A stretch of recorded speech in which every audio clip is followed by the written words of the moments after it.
đời con sống mang bao lo buồn. Tiền tài bao công danh con có trong cuộc đời chỉ hư không. Đã bao lần Giêsu gọi con, lòng trai đã chẳng đáp tin Ngài.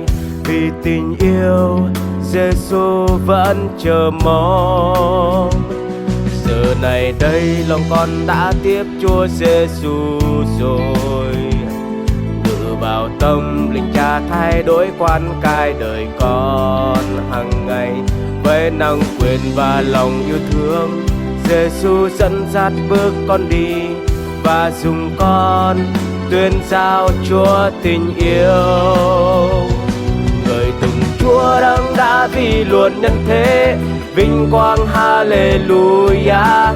Ca khen ơn Giêsu tình yêu Chúa chẳng phai.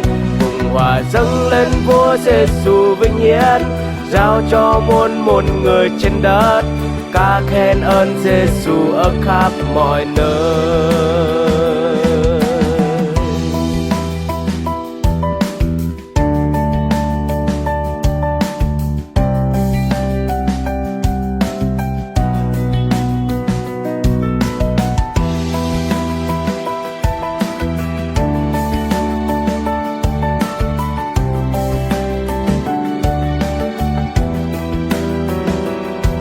Thời kau telah tip kau tok mang telah rengot ning Prak mah telah hing ang kau morak naik keneng king đôi đạch luat là Giêsu yêu kau buộc yang mưa sắp nhu ô telah khắp Giêsu át cả quan kau ra này kau mau tu chung khoa yang Giêsu lại đỏ mang có bli hang quái lang tơi tìm cô rim thời hang tơi cười yang nhu khắp câu Giêsu tuổi ba tơi tiếp câu nhu doa câu pa hai tơi nhu khắp ni ở nhu po khắp có lần tân na ang Hallelujah đó bni cơ Giêsu nhu khắp ta na nào rồi ta đó bni Giêsu tao ang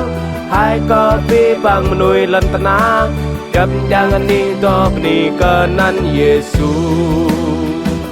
bni ở nhu po khắp cơ lần tana ang Hallelujah đó bni cơ Giêsu nhu khắp ta na nào rồi ta đó bni Giêsu tao ang hai cơ vi bằng nuôi lần tana chấp giang ni đo ni cơ nan Giêsu chấp giang ni đo ni cơ nan Giêsu chấp giang ni đo ni cơ nan Giêsu